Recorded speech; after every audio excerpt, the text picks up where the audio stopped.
Rococo, c'est moi. Hihi, regardez ma tasse. Qu'est-ce qu'elle est belle, ma tasse.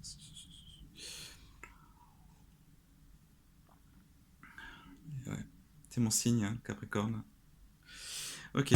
Alors, du coup, on va passer à la femme balance. Alors, concrètement, qu'est-ce qu'on dit sur la femme balance? Quel suspense. Wouhou. Alors, la femme balance. Pour la femme balance, l'amour est la grande affaire de sa vie. Elle possède à fond l'art de séduire, le génie de l'élégance et un sens aigu de la beauté. Fragile et douce, facile à vivre, un peu narcissique, elle s'appuie entièrement sur son partenaire, s'attendant à ce qu'il assume tous les fardeaux de l'existence. Elle est perdue si elle se retrouve seule. En général, ce n'est jamais pour longtemps. Il se trouvera toujours quelqu'un pour la chérir et pour s'occuper d'elle. Elle a le besoin de plaire, il lui faut séduire jusqu'au plombier ou au chauffeur de taxi. Elle les charmera tous avec une grâce exquise tout en donnant l'impression à chacun qu'il est son préféré. C'est une hôtesse merveilleuse qui a le don d'arrondir les angles et de concilier les antagonismes, mais si on veut la garder, il faut la conquérir sans cesse, l'entourer d'égards, mériter son admiration. C'est par de constantes attentions que l'on nourrit son amour. Quand elle ne vit pas pour l'amour, elle vit pour les arts ou les artistes. Elle peut y faire une belle carrière et y épanouir ses dons.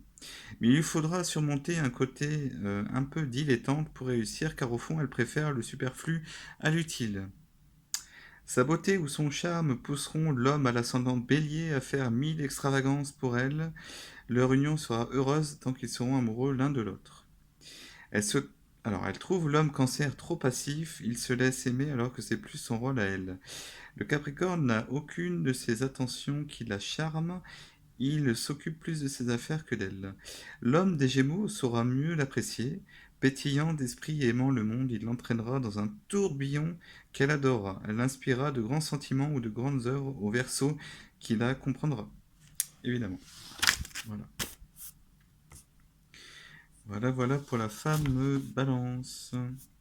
Alors maintenant, comme je vous l'ai dit tout à l'heure, nous allons voir la signification du soleil en balance dans les différentes maisons astrologiques.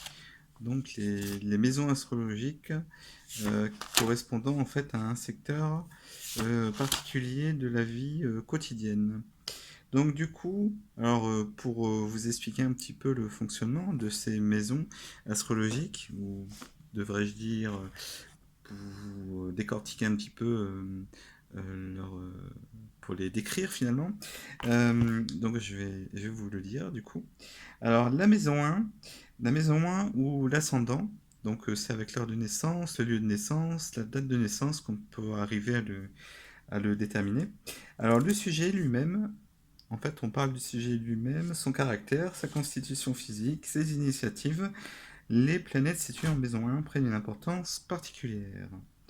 La maison 2, les possessions matérielles, les gains par ses propres moyens. La maison 3, les rapports avec l'entourage, les frères, les sœurs, les voisins, les activités quotidiennes et les études, les déplacements, la vie pratique. La maison 4, c'est la famille, l'hérédité, les possessions venant de la famille, tout ce qui se rapporte au foyer, à la maison ou aux propriétés, la dernière partie de la vie. La maison 5, c'est la vie amoureuse, les plaisirs, les spectacles, les arts, les spéculations aux jeux de hasard et les enfants.